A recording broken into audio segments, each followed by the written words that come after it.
World of Warfare presents The Cold War. By the end of the Second World War, the ideological underpinnings for the Cold War had already been set in place, as the world lay divided between two great superpowers, the United States and the Soviet Union. Far from a conventional war, replete with direct confrontation, the Cold War soon became an ideological power struggle between communism and capitalism, between East versus West, consisting of 4 major proxy wars and an eye-popping 55 smaller ones. Both sides would stockpile nuclear weapons well beyond the capacity to wipe out every major city in the world, with questions over how to use, control, and eliminate them becoming central to the conflict. From Stalin to Reagan, from the arms race to the space race to the YouTube spy plane incident. From the Cuban Missile Crisis, the Berlin Wall, the Korean and Vietnam Wars, this is the story of the Cold War. After suffering some 27 million casualties during the Second World War, at the Tehran, Yalta, and Potsdam conferences intended to determine Europe's post-war fate, Soviet leader Joseph Stalin insisted on a buffer zone against Western aggression, which had witnessed invasions into Russia, first by Napoleon, then by the Germans in now 2 world wars. The result was the communist Eastern Bloc nations that now made up the USSR, or Union of Soviet Social Republics. And as the Russians began installing communist governments in their Eastern European satellite countries, Western powers grew fearful about the spread of communism to the rest of Europe, leading former British Prime Minister Winston Churchill to famously exclaim, "An iron curtain has descended across the continent." The United States, the world's leading capitalist power after funding 2 world wars, would also emerge as a post-war superpower with sole control, at least for a time, of the most powerful weapon in human history, the atomic bomb, 2 of which President Harry S. Truman had dropped on Japan to end the war. Cold War hostilities began when Stalin delayed the removal of Soviet troops from Iran, while pressuring Turkey into giving Russia control over the Turkish Straits. In a bid to arrest Soviet expansionism, President Truman announced the Truman Doctrine to Congress on March 12, 1947, which ultimately sent military aid to both Greece and Turkey. The policy, now known as containment, marked the first official attempt to block Soviet ideology, creating a thematic framework that would become the basis of American Cold War strategy for years to come. As fears of expanding communism continued to mount, in April of 1948, the United States introduced the Marshall Plan, which injected $13 billion in financial aid into war-ravaged European countries, under the belief that as European economies recovered under free market capitalism, the notion of communism would fast lose its appeal among post-war Europeans. Split in half after the war, with the Soviets occupying the eastern half of Germany, while Britain, France, and the US occupied the west, in June of 1948, Stalin began his Berlin blockade in an attempt to drive the Allies out of the city. Instead, Truman responded with the Berlin airlift, and while the original plan called for 3,476 tons of supplies delivered daily, by the spring of 1949, that number would peak at 12,941 daily tons of coal and inbound essentials. The U.S. Air Force delivered 1,783,573 tons of supplies, while the RAF delivered 541,937 tons. The Berlin airlift flew over 92 million miles, while at the height of the operation, 1 cargo plane landed in West Berlin every 30 seconds. After 15 months of dogged resupply flights, Stalin was forced to end his blockade. As tensions between the East and the West soared to new heights after the Soviets' successful detonation of a nuclear device in 1949, NATO, or the North Atlantic Treaty Organization, formed in April of that same year, which brought together the US, Canada, and most of Western Europe in a defensive pact against the Soviets. The following month, the US and its allies established an independent West German state after Stalin ceased his blockade, the Federal Republic of Germany, while the Soviets responded in June by creating the German Democratic Republic in the east.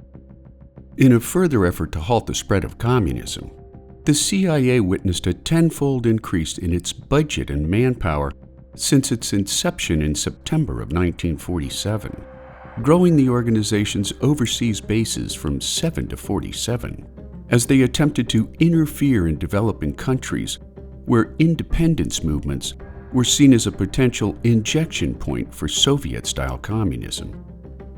Under a political ideology known as the domino theory, the idea that if one nation fell to communism, others would follow. After the People's Republic of China formed in 1949 under the leadership of Mao Zedong, the U.S. responded by increasing economic support to Japan in an attempt to stimulate economic growth in East Asia, as well as sending aid to French colonial forces in Vietnam, fighting against a communist independence movement led by Ho Chi Minh. Yet the first major proxy war landed squarely on the Korean peninsula, which had been divided into the Soviet-backed North and the American-backed South ever since Japan's surrender. On June 25, 1950, when some 75,000 North Korean soldiers poured across the 38th parallel that divided the North from the South, the Americans, in support of South Korean forces, pushed back in a 3-year conflict known as the Korean War. The conflict finally ended with no clear victory for either side at the Armistice of July 1953, leaving the border between the two Koreas largely unchanged since the onset of war, at the same time witnessing a loss of life in excess of 2 million people. After Stalin's death in 1953, Nikita Khrushchev created the Warsaw Pact to counter the growing influence and power of NATO, soon proving to be a provocative and unpredictable leader when he threatened Britain and France with rocket attacks after their invasion of Egypt in November of 1956, while he allegedly banged his shoe on a table during a United Nations General Assembly meeting in October of 1960.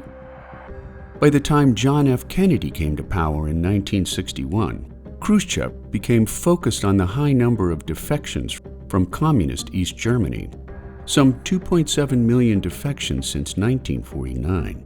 And after Kennedy refused to vacate Berlin, when Khrushchev laid out his demands to the West in a 1961 meeting in Vienna, Khrushchev authorized the construction of the Berlin Wall on August 12th of that same year, soon becoming a glaring embarrassment for communists everywhere. Meanwhile, back in the northern and western hemispheres, in early 1959, communist revolutionaries led by Fidel Castro began freeing Cuba of its economic and political reliance on the U.S., turning to the Soviets as ideological bedfellows.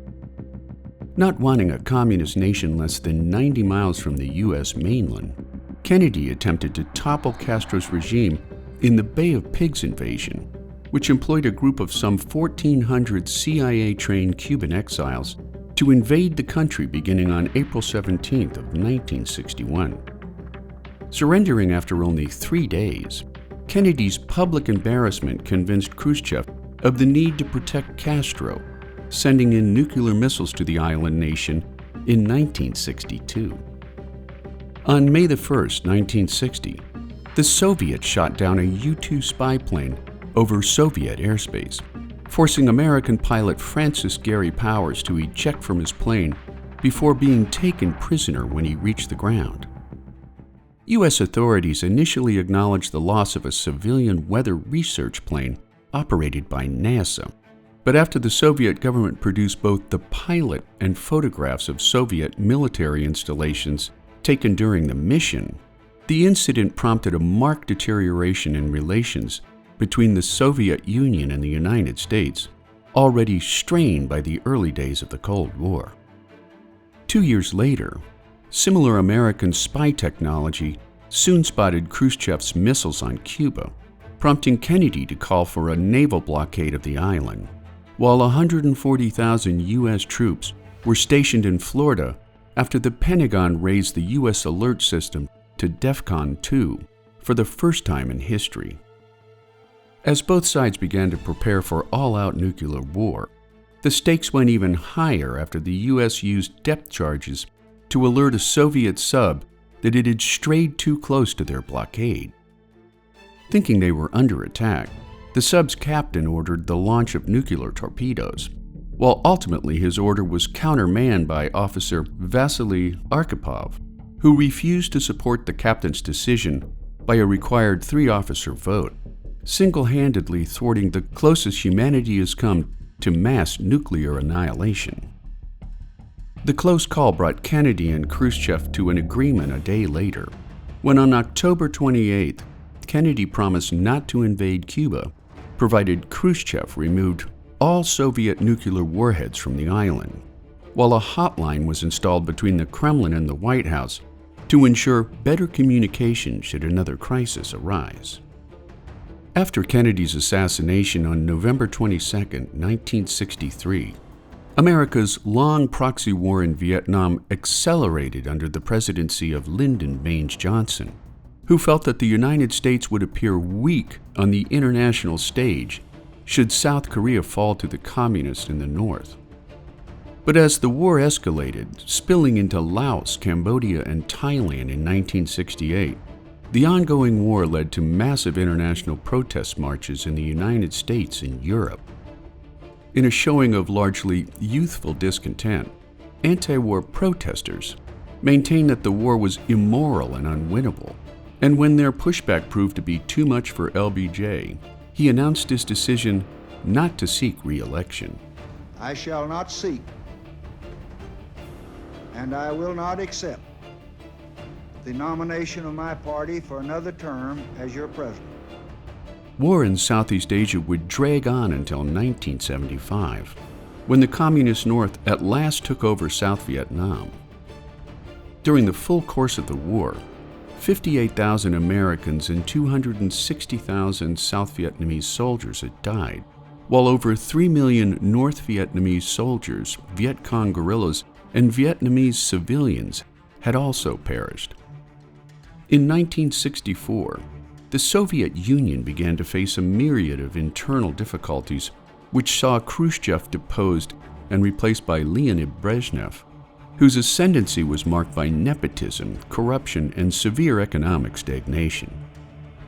As living standards and disillusionment grew among the Soviet populace, Brezhnev sought a more stable relationship with the U.S., which led to talks between Brezhnev and then-President Richard Nixon in late 1969 that spawned SALT, or the Strategic Arms Limitation Treaty, that froze the number of existing intercontinental ballistic missiles on both sides of the conflict. The treaty marked the start of a decade of détente, which in French refers to a state of easing tensions between nations. By the time Ronald Reagan took office in 1981, détente had all but fallen apart, thanks to the Soviets' 1977 installment of S-20 ballistic missiles in Eastern Europe, followed by their invasion of Afghanistan in 1979.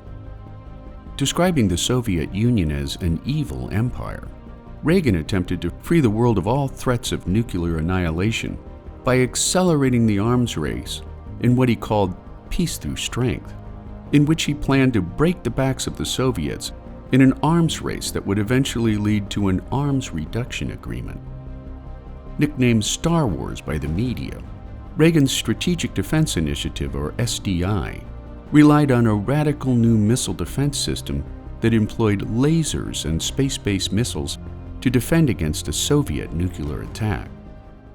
Lagging greatly behind the U.S. in things like computer technology, Reagan's policy forced incoming General Secretary Mikhail Gorbachev to discuss the ongoing nuclear arms race in a 1985 summit. faced with years of economic stagnation and growing discontent in his Eastern European satellites, Gorbachev introduced perestroika, or restructuring, in an attempt to revive the Soviet economy, while his system of glasnost, or transparency, was put in place to address runaway government corruption and political unrest.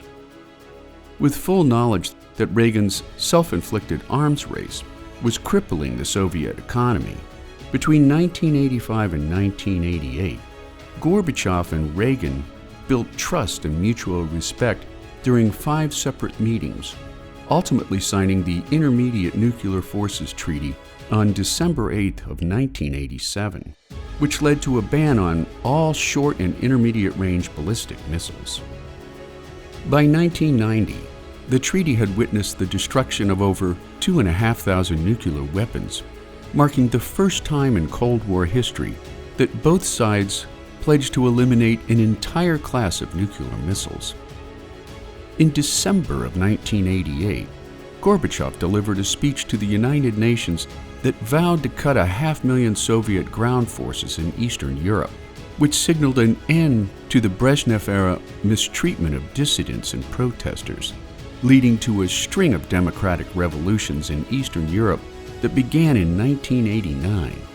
Behind me stands a wall that encircles the free sectors of this city, part of a vast system of barriers that divides the entire continent of Europe. General Secretary Gorbachev, if you seek peace, if you seek prosperity for the Soviet Union and Eastern Europe, if you seek liberalization, come here to this gate. Mr. Gorbachev, open this gate. Mr. Gorbachev, tear down this wall.